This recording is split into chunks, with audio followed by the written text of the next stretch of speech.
CDL Practice Test, California, General Knowledge, Part 16. Question number 378. Which of the following will not correct a drive wheel braking skid? A. Counter steering. B. Turning quickly. C. Stopping braking. D. Sharply braking.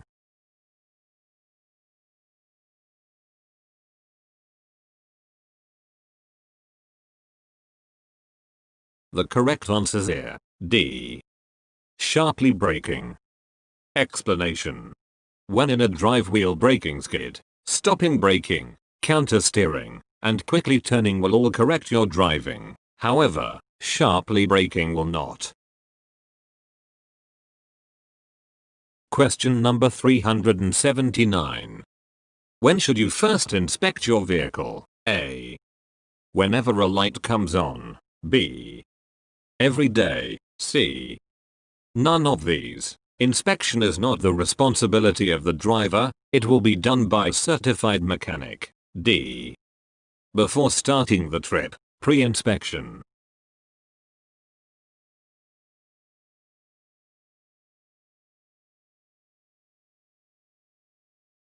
The correct answer is here. D. Before starting the trip, pre-inspection. Explanation. You should always inspect your vehicle before starting your trip to look for any potential problems. Question number 380. The distance your vehicle travels from the time your eyes see a hazard to the time your brain recognizes it is called distance. A. Reaction. B. Braking. C. Perception.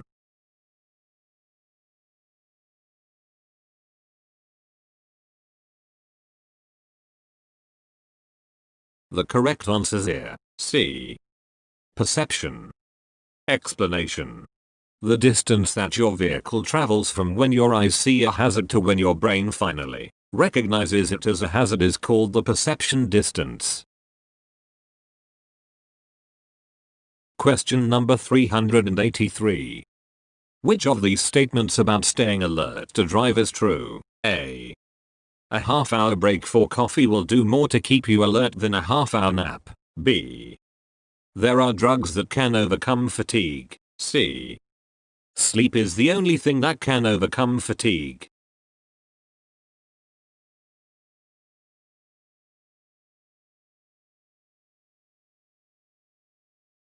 The correct answer is here. C. Sleep is the only thing that can overcome fatigue. Explanation. Caffeine and other stimulants can increase awareness for a few hours, but once a stimulant wears off, you can crash, feel even more drowsy and tired than you did before the stimulant. The only real cure for fatigue is sleep. Question number 384.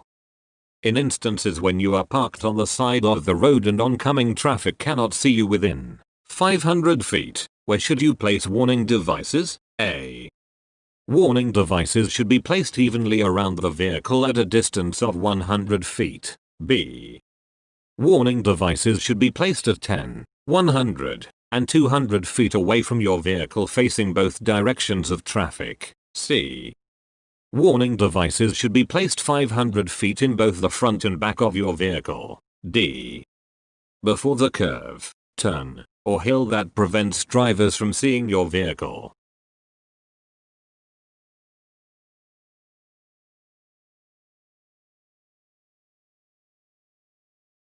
The correct answer is here. D. Before the curve, turn, or hill that prevents drivers from seeing your vehicle. Explanation. Warning devices should be placed beyond any point that does not allow oncoming traffic to see you within 500 feet. For example, a warning device would need to be placed on top of the hill below which you are parked. Question number 385. When checking the bus seats, what are you looking for? A. To see if they have been removed. B. To ensure they are securely fastened to the bus to ensure the seat and back portions are not loose. C. All answers are correct.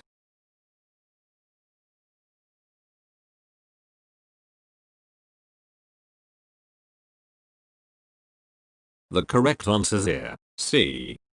All answers are correct. Explanation. The seats must be safe for riders. All seats must be securely fastened to the bus, and not loose or missing. Question number 386. You don't want to be a distracted driver, so you A. Have all your emotionally difficult conversations in your first hour of driving. B. Smoke, eat, and drink on straight portions of the road. C. Preset your favorite radio stations. D. Read maps or use your phone only when there are no other vehicles around you.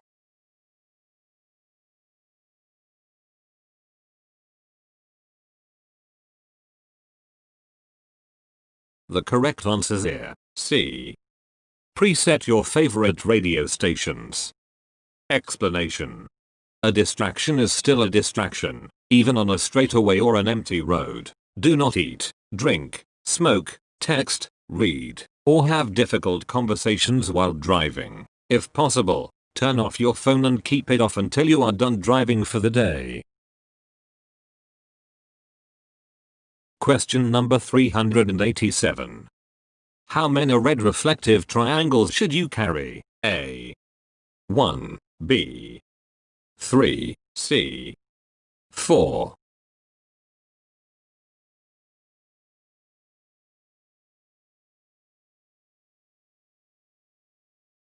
The correct answers here. B. 3. Explanation. Your emergency equipment should include 3 reflective triangles, 6 fusees, or 3 liquid burning flares. Question number 388. If you are driving a long distance, you should A.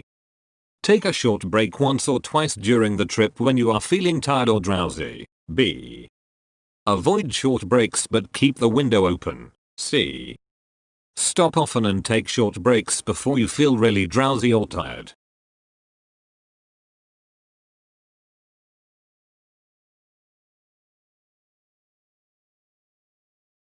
The correct answers here. C. Stop often and take short breaks before you feel really drowsy or tired. Explanation. To maintain your alertness during a long drive, especially at night, plan to take frequent rest breaks, about every 2 hours or 100 miles. Question number 389. Which of these describes how you should use the brake pedal on a steep downhill grade? A. Apply stronger pressure as the vehicle goes downhill. B. Apply light, steady pressure. C. Release the brake when you are 5 miles per hour below your safe speed and let your speed come back up to your safe speed, then repeat braking to 5 miles per hour below your safe speed.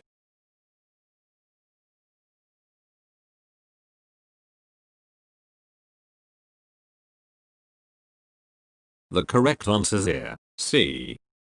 Release the brake when you are 5 miles per hour below your safe speed and let your speed come back up to your safe speed, then repeat braking to 5 miles per hour below your safe speed. Explanation. On a long or steep downgrade, don't keep applying your brakes continuously because this might cause them to fade, become less effective. Instead, apply your brakes only as a supplement to engine braking. Use the following technique. Select a safe speed. Let your vehicle reach this speed. Brake just hard enough until you are going 5 miles per hour slower. Then let your speed increase back to the safe speed. Keep varying your speed up and down this way. This technique is known as snub braking or snubbing. Question number 390. Whenever you stop for a break during your trip, you should A. Call in and check with dispatch. B. Check critical items such as the windshield wipers, heater, and defroster. C. Check critical items such as the tires, brakes, and cargo tie-downs.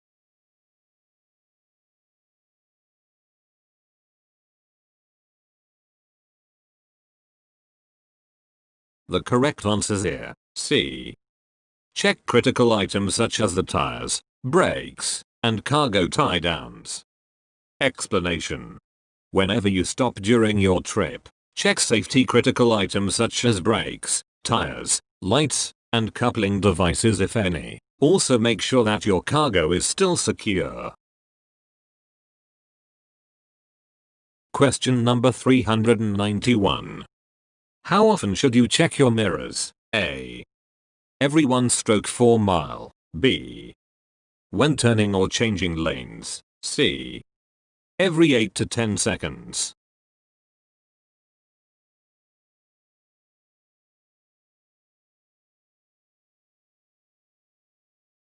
The correct answer is here, C.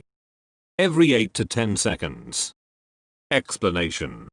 You should check your mirrors every 8 to 10 seconds to know what is going on around your vehicle at all times.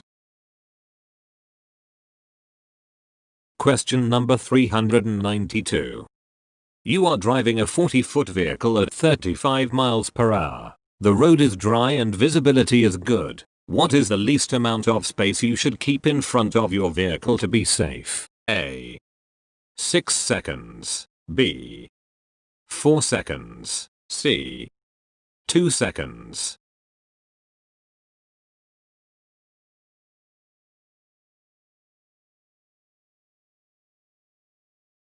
The correct answer is here, B. 4 seconds. Explanation. The formula for following distance is 1 second per 10 feet of vehicle, plus an extra second if you are traveling over 40 miles per hour. Therefore, for a 40-foot vehicle traveling at 35 miles per hour, you should leave a following distance of 4 seconds. Question number 393. Which of the following is not a basic skill needed to operate a commercial vehicle? A. Ability to multitask while driving. B. Ability to steer. C. Ability to accelerate. D. Ability to back the vehicle safely.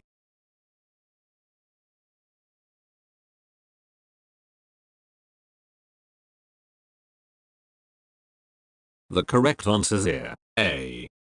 Ability to multitask while driving. Explanation.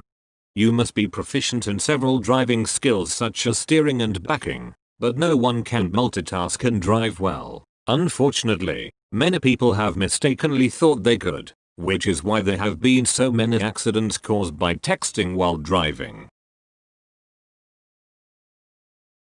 Question number 394.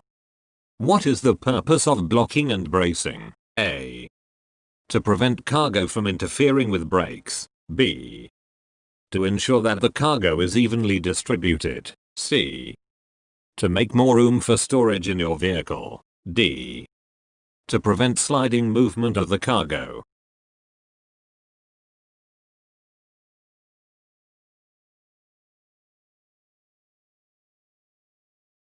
The correct answer is here, D. To prevent sliding movement of the cargo. Explanation.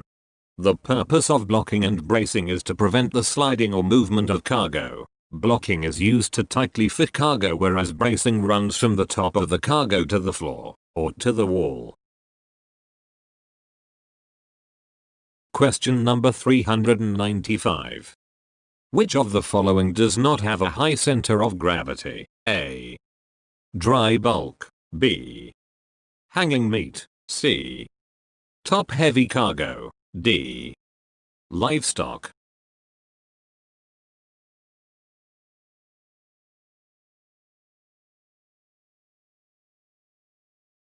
The correct answer is here, D.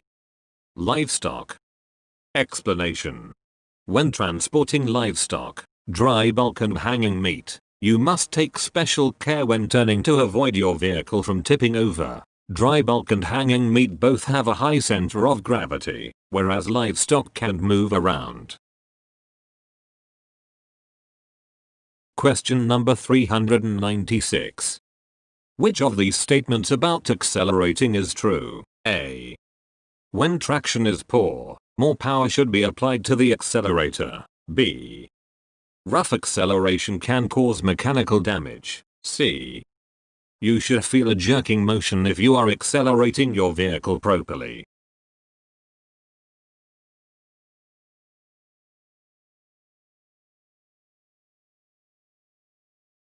The correct answer is here. B. Rough acceleration can cause mechanical damage. Explanation. From a stopped position, accelerate smoothly and gradually. Jerking forward or rough acceleration can cause mechanical damage, possibly including damage to the coupling if you're pulling a trailer. Question number 397. When approaching a curve, you should A. Downshift while in the curve. B. Downshift as you come out of the curve. C. Downshift at any time. It doesn't make a difference. D. Downshift before entering the curve and accelerate slightly as you go through it.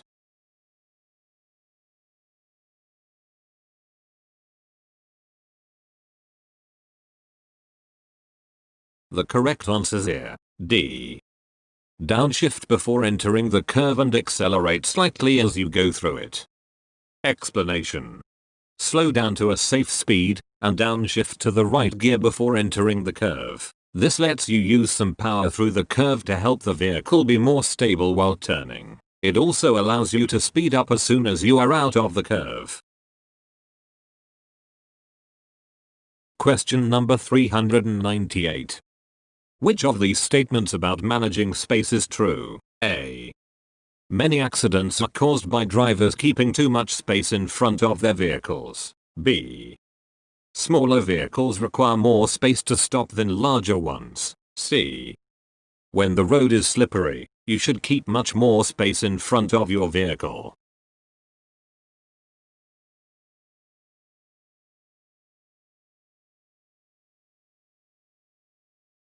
The correct answer is here. C.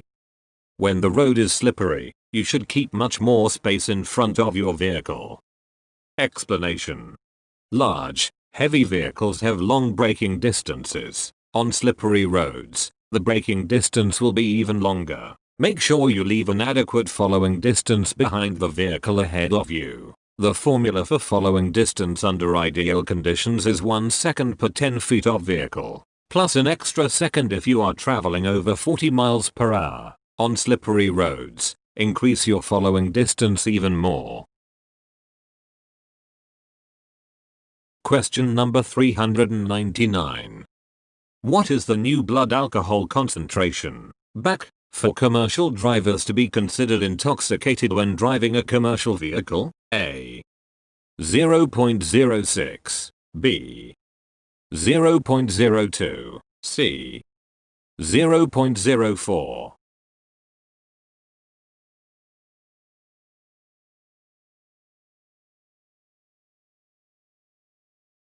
The correct answer is here. C.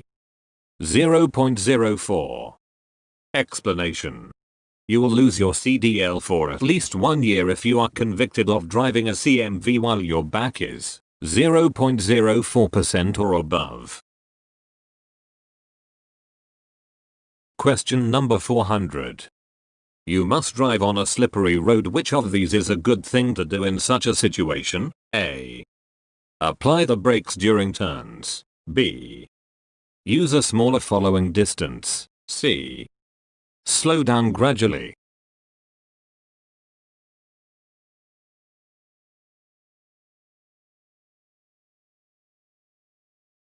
The correct answer is here. C.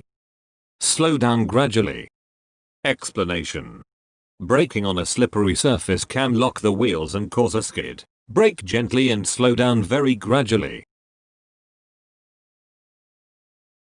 Question number 401.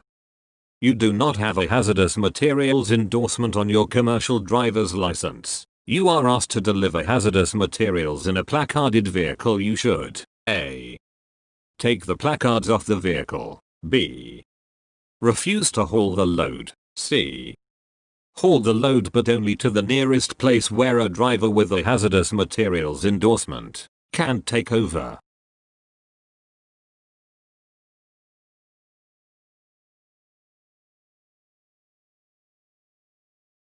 The correct answers here. B. Refuse to haul the load. Explanation. You must have a hazardous materials endorsement on your CDL to drive a vehicle that is placarded for hazardous materials. However, not all packages of hazardous materials require placarding your vehicle. Federal regulations exempt certain amounts and types of hazardous materials from placarding, but states may impose more stringent requirements. Check with your state's transportation department. 49 CFR 172.500.